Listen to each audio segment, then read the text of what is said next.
Today I'm going to read a book by a great saint, waliullah, Shaykh frithjof. These are poems that he wrote called Songs Without Names.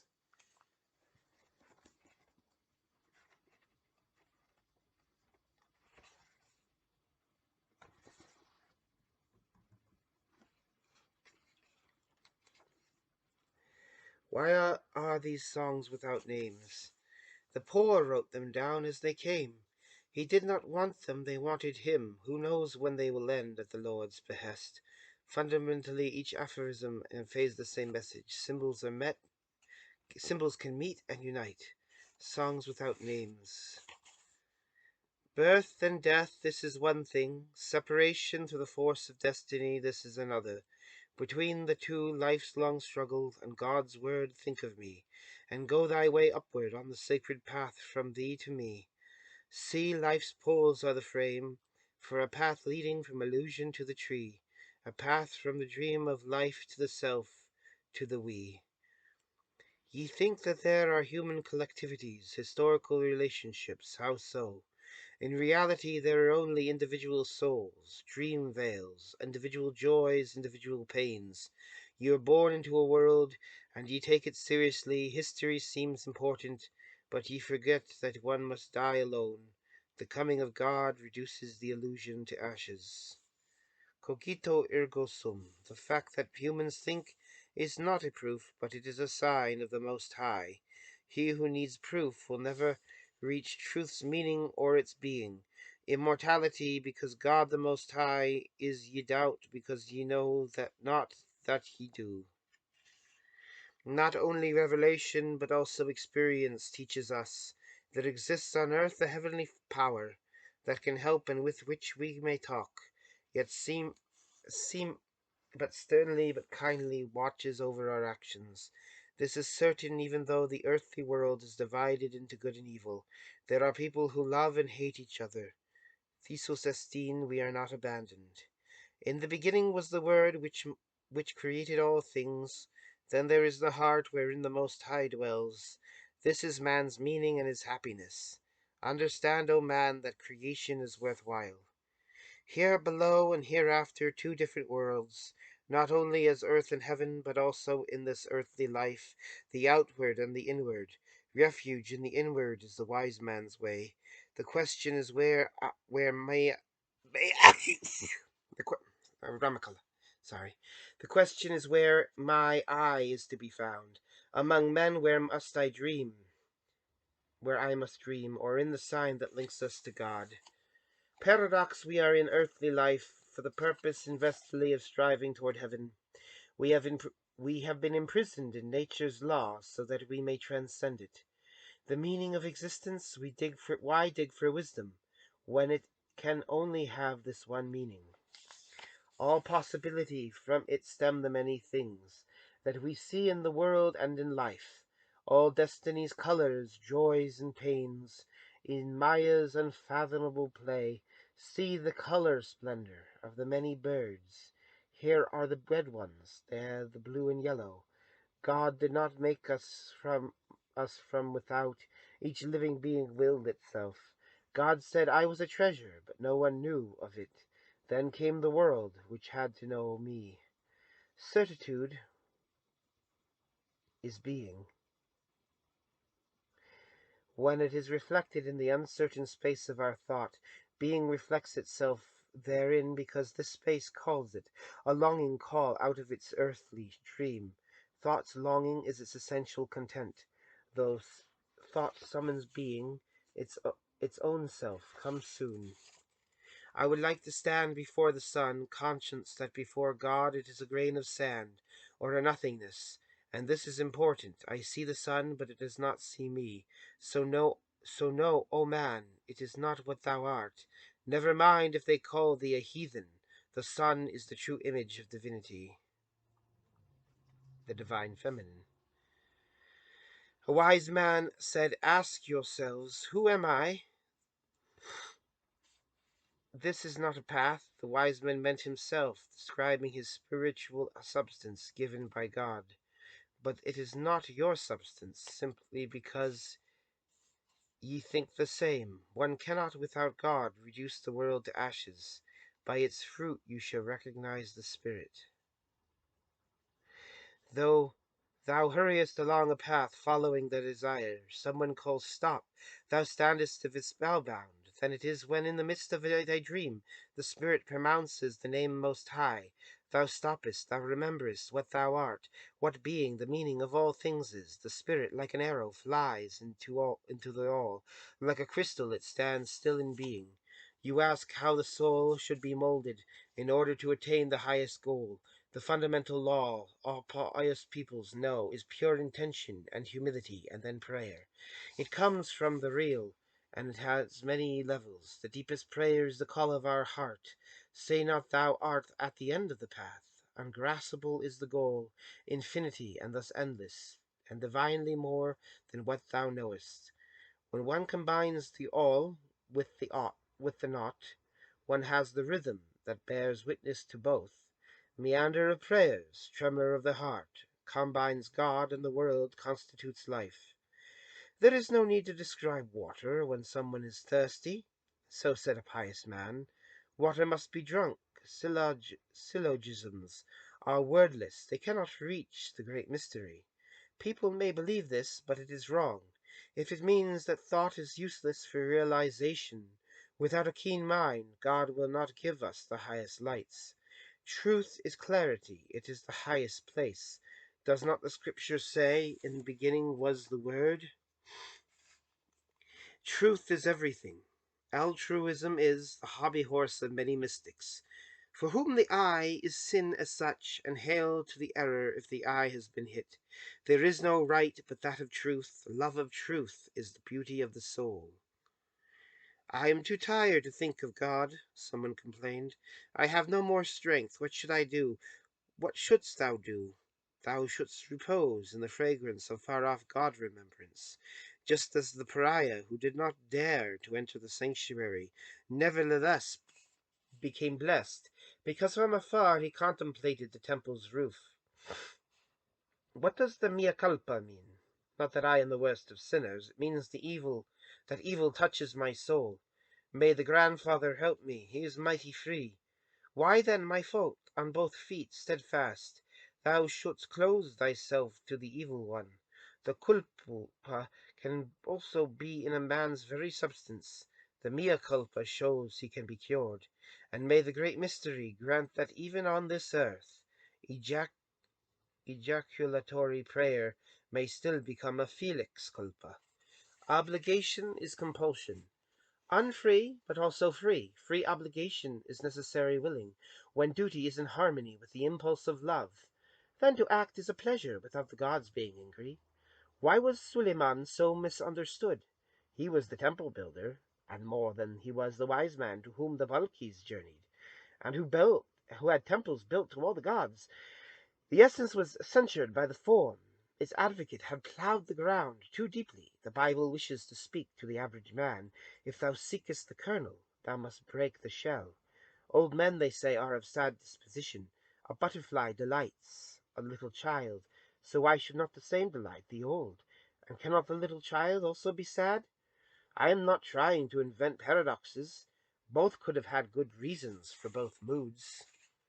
First truth, then patience. The one satisfies your God-given intellect.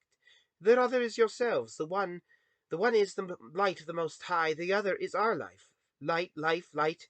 One should drink it, for one should become what one really is. Life one accepts from hour to hour, to go one's way, yet not drown in the world not. Certitude of God is also certitude of salvation, and to resignation belongs trust. As thou seest beyond thee the beauty of the world, thou shouldst at the same time look inwards. If thou seest in thy mind the image of God, then understand that the world bears witness to the Most High, and that the inward, like the outward, bows down before the sovereign good. The essential thou shouldst always see, hence the essential thou shouldst always do.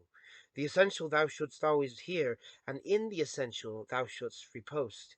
So day and night remember what the meaning of thine existence is. Toward the highest truth that willed thee, thy soul should ever strive. Where does the path of witship laid? It is finally too much for man's strength. The Titans sought to reach the sky. By their fruits ye shall know them. You should not peer into the abysses of the universe that will end by the obstructing your path to salvation. Praised be the green meadow of the earth of this earth, from it starts the path to Paradise. The Creator willed that we be men. We are children of both earth and heaven. In India, it is often said that Japa Yoga always brings blessings, that the Rama mantra is a miraculous means that cannot but help. This is not so, for Sri Rama can also show his wrath. The fault lies in man, and not in Japa's sweetness, but God is free and good in his nature. What he decides only he knows. The Greek meander represents life.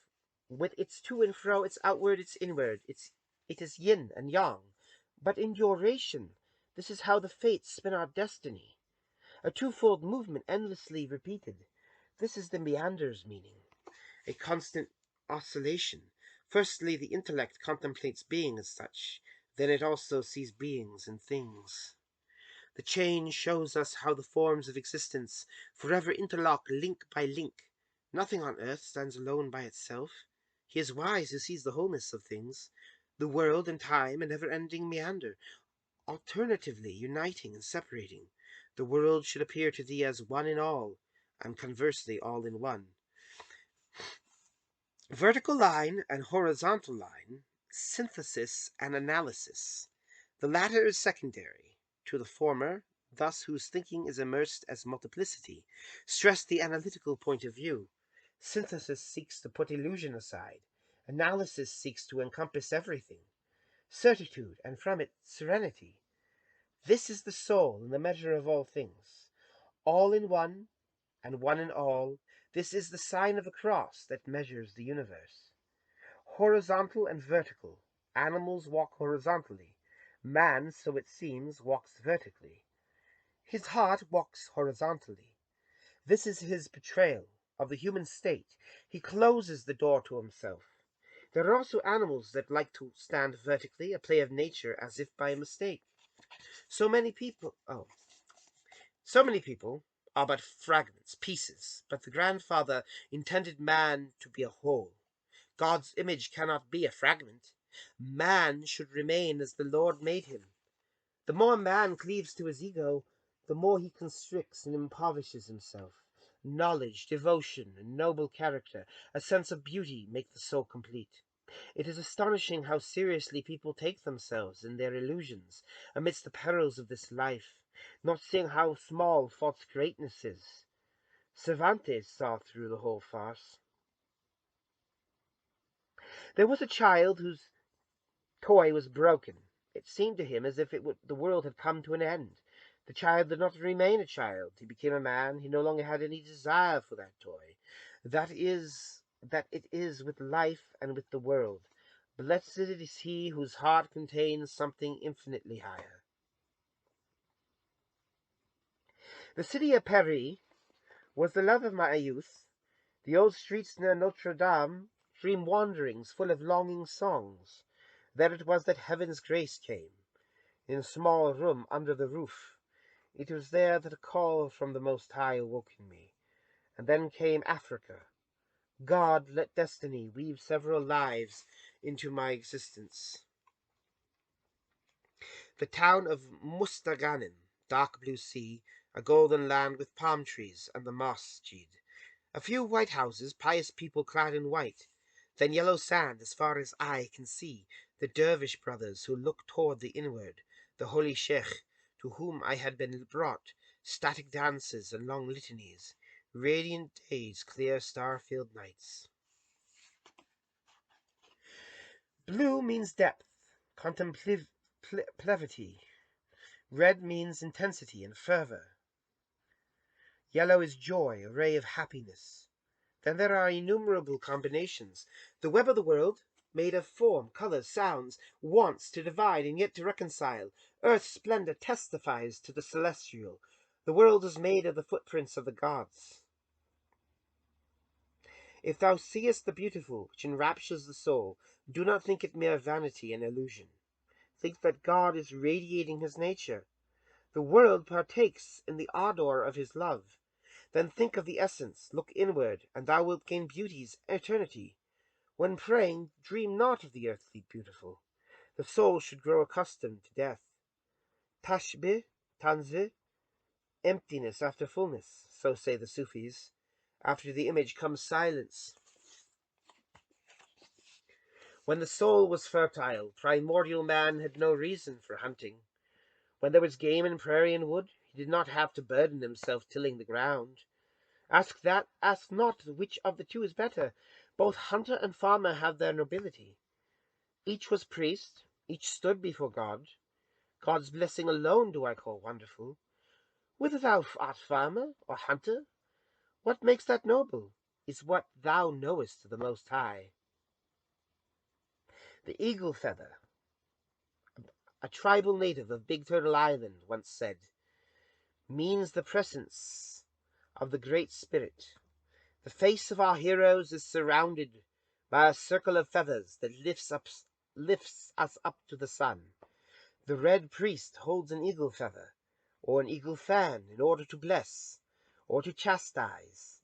He who is touched by this lofty sign may encounter the power of heaven. The spirit wheel, a symbol in the region of the Bighorn Mountains, in Absaroka Crow country, a wheel of stones laid out on the grass, where once stood a messenger from heaven, an image of the sun dance, axis rim, a magic that lifts up earth to heaven.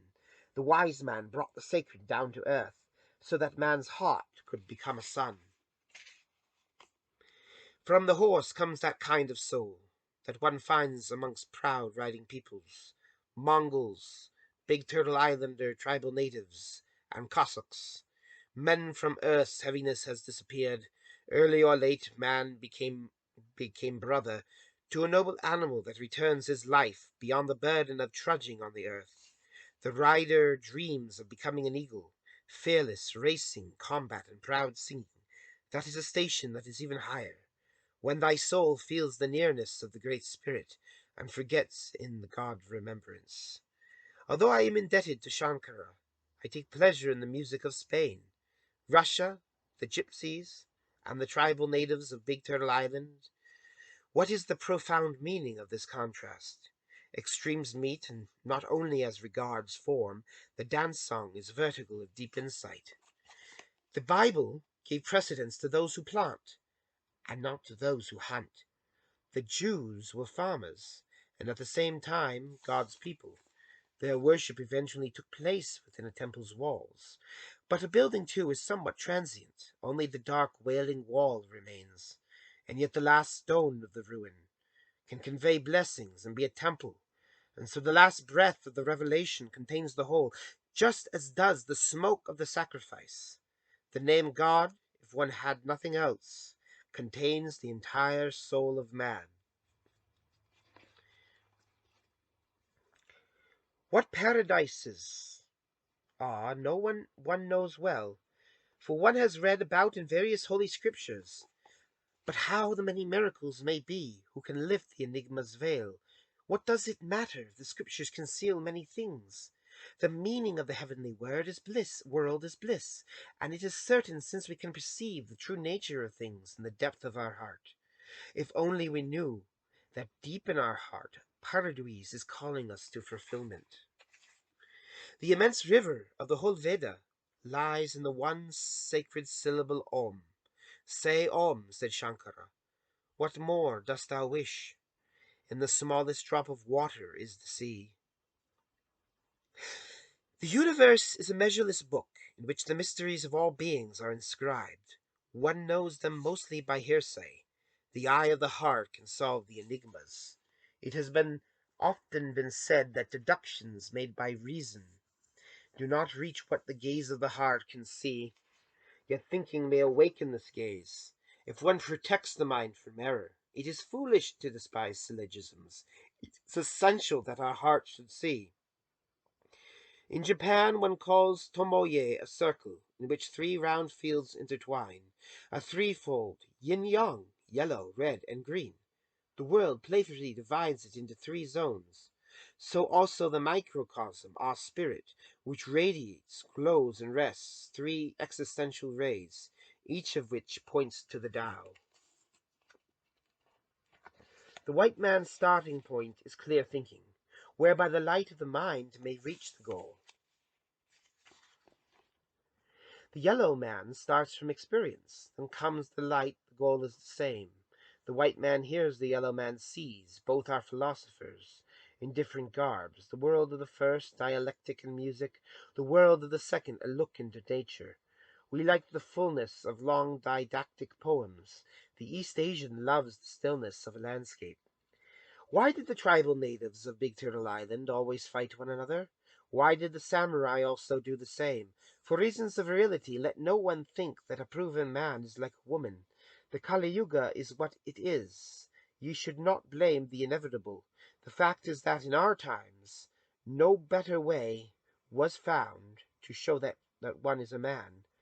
Totality, other is the question as to the nature of the holy war. This is the fight against evil.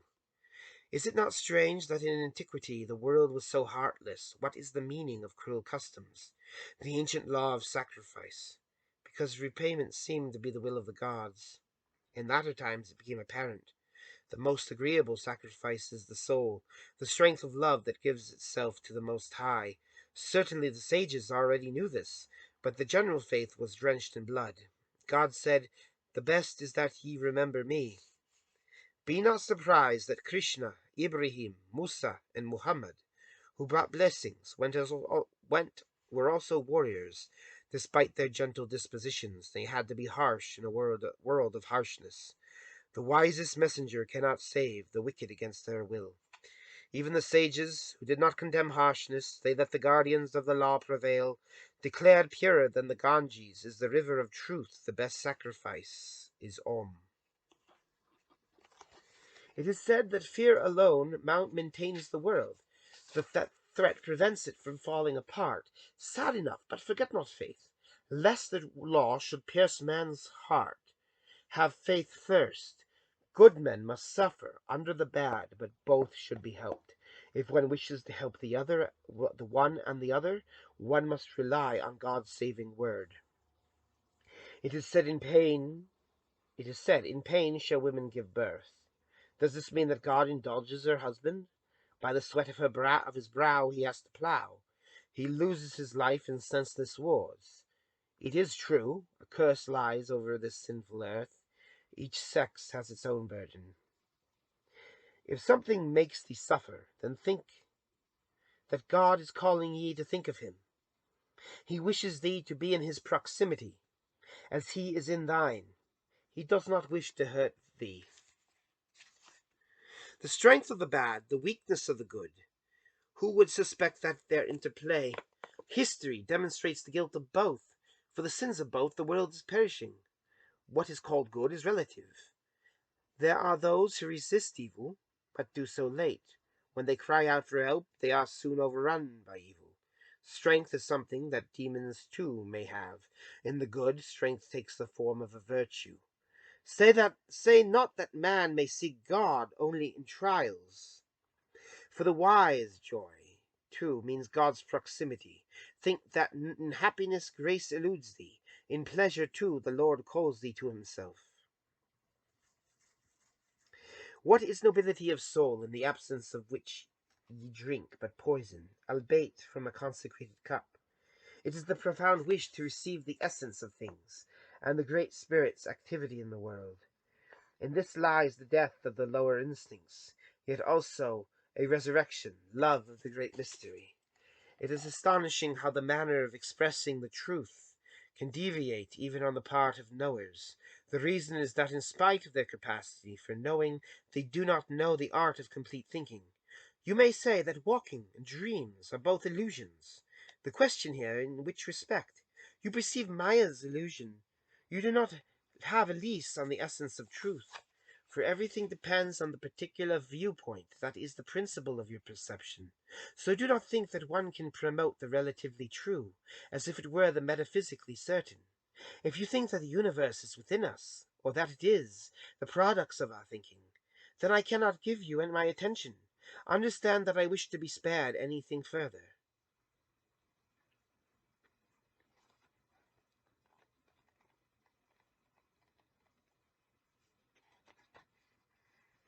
Naive expressions often carry a deep meaning. To pierce through the literal form can be worthwhile, so strive toward the true intention. Sages do it, but not epigones.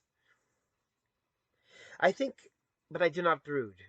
If it seems that I do, it is simply because I clarify what is obscure for others. Truth is clear in itself, divine doctrine is crystalline. We teach what we must, and what we love. The limits of speech are written in God. Double truth was the medieval term. God lore was for all, for the multitude.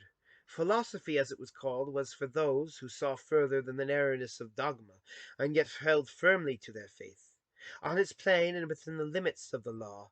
In popular speech it is said, thoughts pay no taxes. God gives us naked truth without wavering.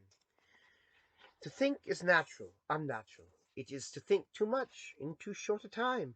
For the mind must rest, not out of self-indulgence or laziness, but in order that it may give all the more. Our capacity for thought is not a possession of our own. It is consecrated to the Lord. It has no meaning and no right apart from him. The goal of thinking is eternity. God the prophet, may I, these are the three mysteries with which every pious man must live. The eye is the created gaze towards what is above, and in the prophet is the greeting of the Most High. In God both poles are profoundly contained. They had to unfold his light toward the earth. Mystery of patience, the sorrow and vexation that our weary soul must bear, through rivers of hours, to the river of days, and each day has its own affliction. Patience nourished by an inner source that knows no time, solace ever present, bestowed from within, from above. Light is the burden, let God carry what is too heavy.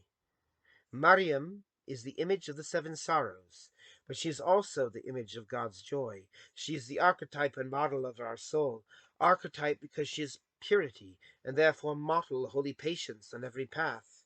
Mariam is the lotus. She contains the divine child, and with him the whole universe. The lotus is the yang, the divine feminine. The jewel is the sacred masculine, the divine child. A symbol is the water lily, which opens itself up to receive heaven, as if this recipient of the celestial rays itself wished to reach the luminous kingdom of heaven. A symbol is the swan, the companion of this flower. Snow white it glides o'er the water's surface.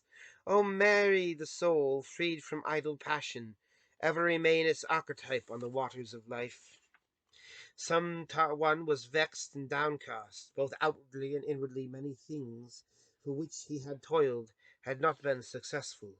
That he had this experience despite the pain, his soul was gladdened, and all the more so it was as if the contradiction drew him upwards. It is not right that the soul should consume itself, when it knows that God is near. Thou hast heard about the deceiving devil. If thou carriest the Lord in thy heart, because thou hast been faithful to him throughout the years, truth smiles through the burden of life. One says that this or that will give thee joy. There is nothing to object to in this. However, the joy that keeps watch in thy heart is greater still, so be content with it. Blessed be the joy that the Lord has placed in thee from the beginning. It is the foundation of existence and of the spirit. Happy the man who cherishes his peace in it. Be not surprised that when the devil threatens, an angel smiles in order to console thy heart.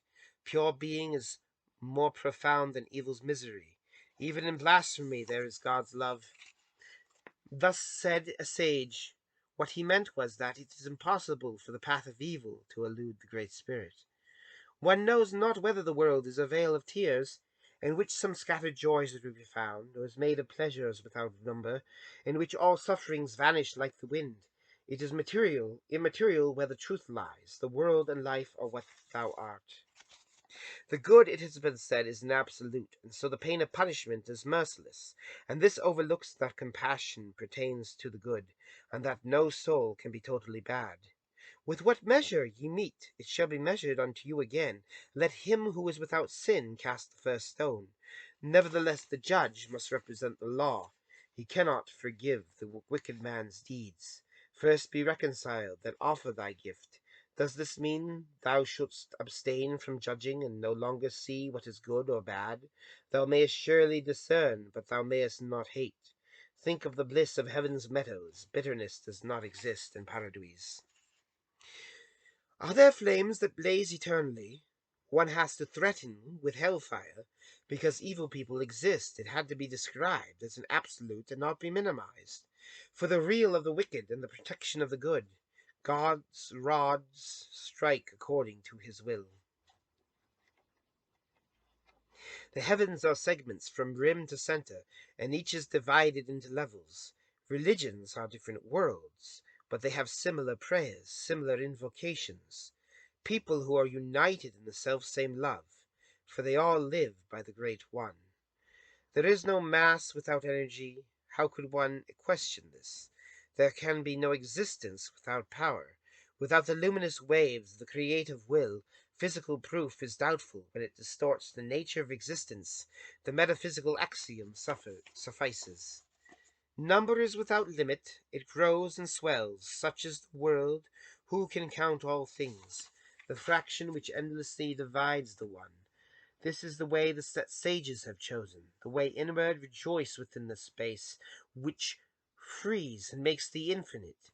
The outer world is narrow, it wants to afflict thee. If thou livest toward the inward, thou hast awoken to the heart space which is God's alone. Gross manifestation is the outward, subtle manifestation in the inward.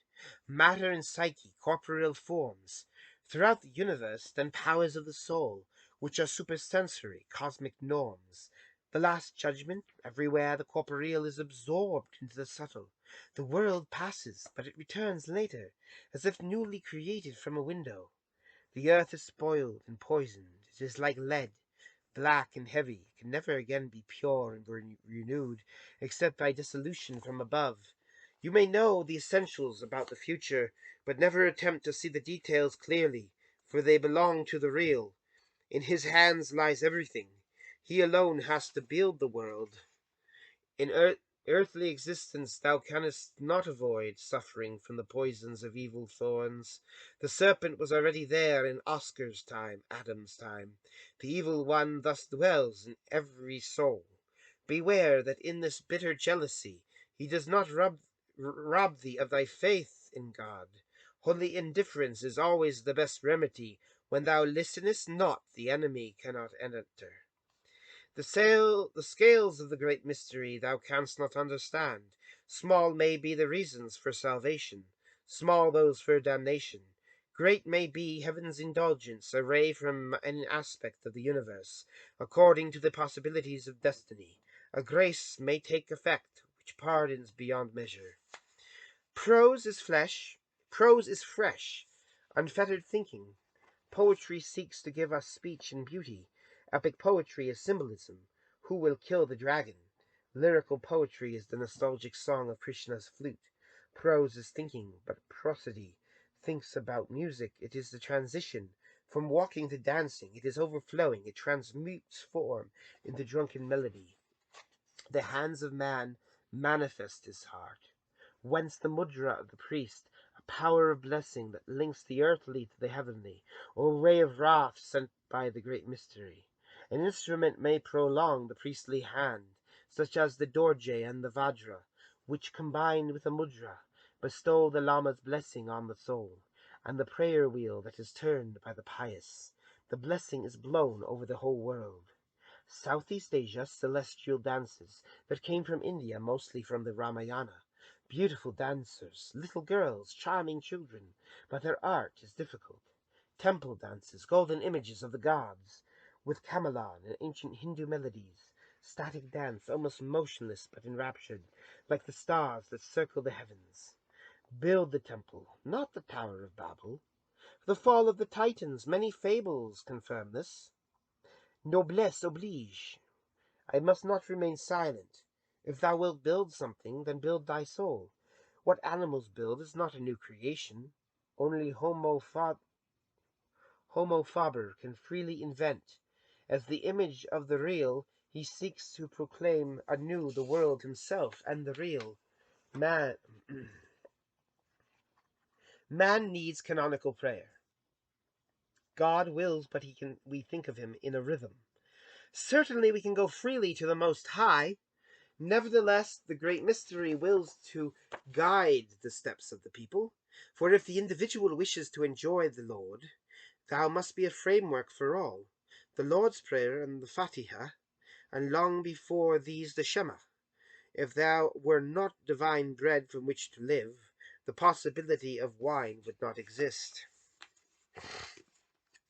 The tribes of the tropical forest have religions, but they believe in witchcraft and are degenerate. Nevertheless, quite often, even in these dark times, one finds words of true wisdom that could teach any skeptic. So whoever's child the spirit may be, one must honor him. Why lovest thou, O Lord, from time to time the song of warlike Cossack horsemen? Doubtless because in what is stormy, strong, and wild, nobility also resounds a contradictory image. Just on blood-stained battlefields, life and death go hand in hand. Why wast thou moved by gypsy violins, songs that penetrated deeply into thy soul?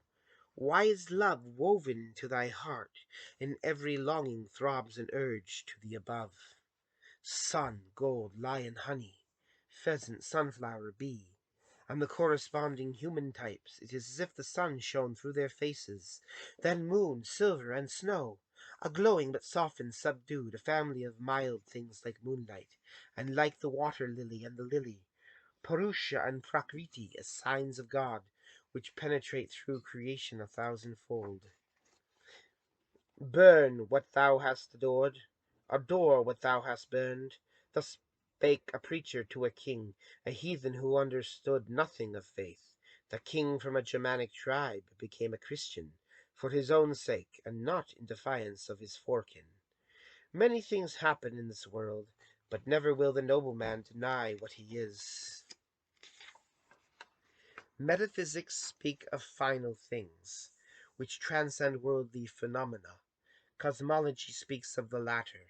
It provides answers to questions about existence. Mysticism is the witch ship of the soul, on its path to the sovereign good.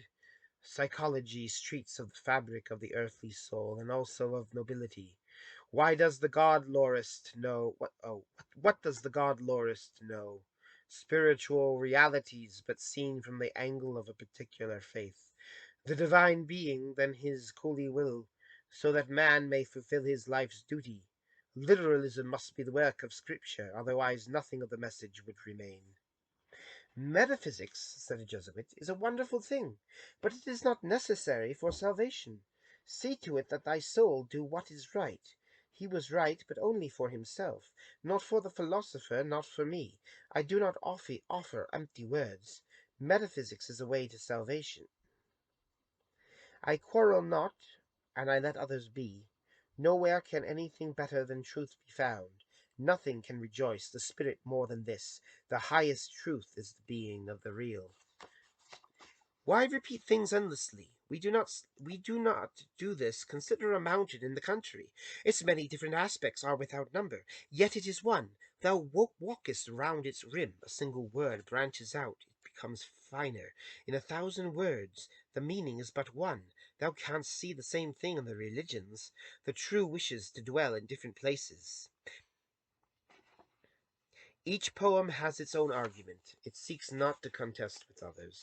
See how the independent thoughts finally interweave into one meaning.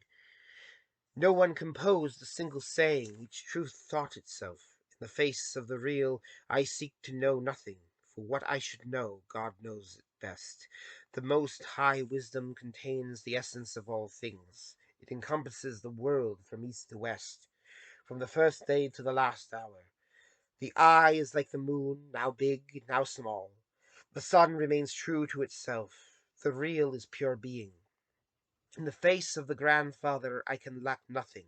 So let joy delight in joy. What is it that makes man miserable? Matter and worldliness, not woman and gold. As a yogi said, because he saw only temptation if destiny favors thee.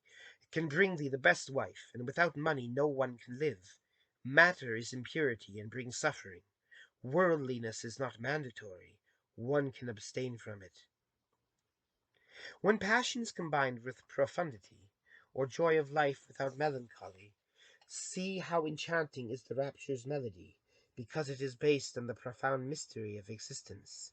In the dance of life's Maya, may there shine primordial sounds that reach unto the Most High. The ancient East is based on truth, but it comprises errors that cause dismay. The modern West is erroneous in itself, but nevertheless has its own good sides. Whence comes the misery of Rekeshki history? It is not merely the to and fro of time, nor the caprice of distant gods. It is the pettiness of the majority of men. Strength of will is not aggressiveness, and likewise, the pride of the nobleman does not mean that he is puffed up. The fool confuses the two because he cannot understand the magnanimity of superior men. He whose small eye keeps him prisoner does not understand the world of the free man.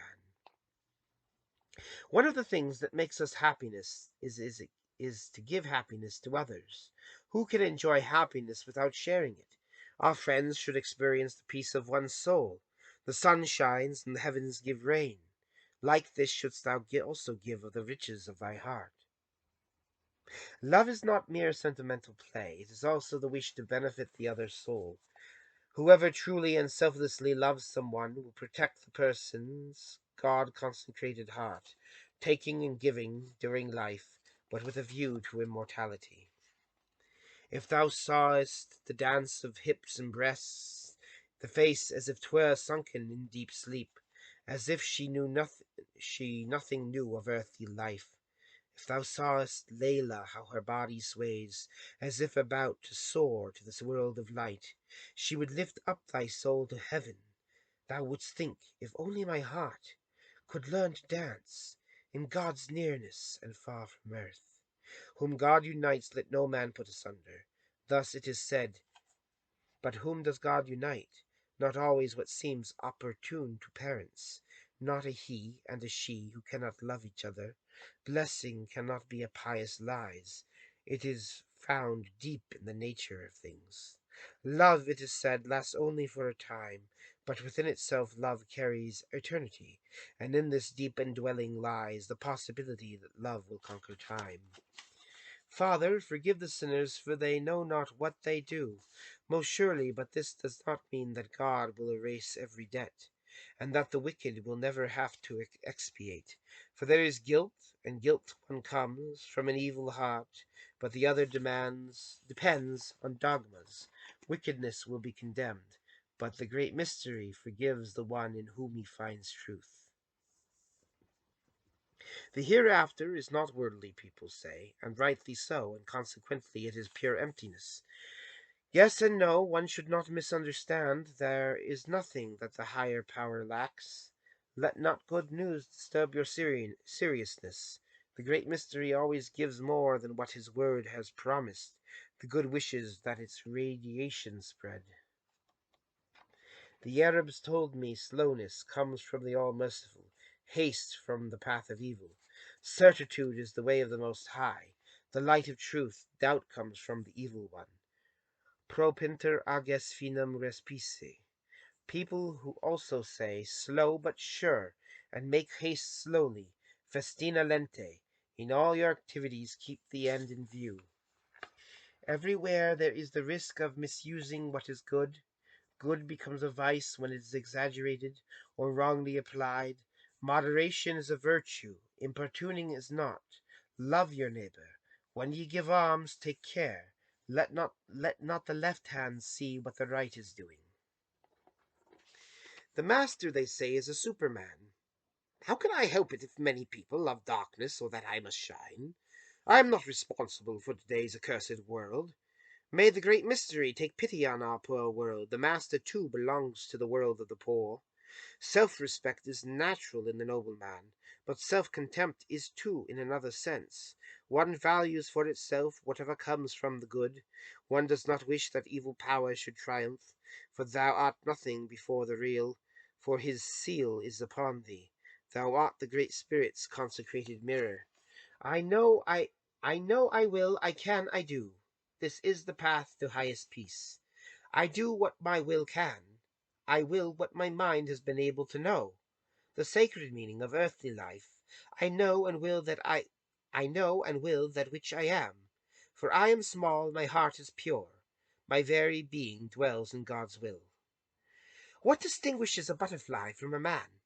The eye of the insect is divided into 1,000 individuals, whereas from us 1,000 possibility dwells within one single ego. May the great mystery deliver the totality of our soul. Of what does the eye consist? Firstly, of the impulses that remain in the soul from long ago, of character traits from our parents that have steered the eye along many paths, that are the colorful dance of experience, of things that show the soul's intention, and finally of heaven's yes and grace, which help us ascend on the path of destiny, to be cured of all bad accretions, to become what we have always been in our archetype, and the creative will that made man as a likeness and brought him the light of salvation. The eye is a mixture of nothing and everything, a spark which is finally extinguished in God. Its sparks flash in the cold night and then expire, but are preserved in the fire's substance. So we are cast into existence. Thus did the Lord conceive us. He radiated his being into the knot of the other. Being wishes to rest in selfhood, but also to move outwards. Let not thyself be troubled by the phantoms, brought thee by thy soul in order to delude thee. Clouds of fog cannot endure. Let them dissolve before the spirit's walls. The tempter may well threaten us with ruses. The light keeps watch. The illusion is gone. There is within us a slight contradiction. That comes from the fact that the world is transient, and even the best that destiny bestows is in some respects insufficient, compared with the absolute good. It is ever well with the believer. For God looks now into thy soul, the believer wills to be now, not later. I am here, where I am, I could be, elsewhere in a city on the Rhine, or by the sea, or on a mountain top, or in other places that I see in my soul. But I am here, both in naught, and in all, and nowhere, and a here, in the kingdom of heaven. Netty, netty, not this, not this. Why cannot the highest divinity be encompassed in words? Because the true dwells nowhere, and yet is tangible everywhere. Just as ether permeates all space, and is contained in every substance, so is Ananda, God's beatitude, the luminous substance on which the universe is based. In the structure of the universe some points are wounds, but pure being is its luminous essence. Where wilt thou dwell in eternity? In primordial being which bestows on thee new being. In the Great Spirit where everything has merged to him. We no longer have any desire outside of the real. Thou canst not penetrate into the fullness of the real, into him who is self-subsistent, yet it is his will to penetrate into us.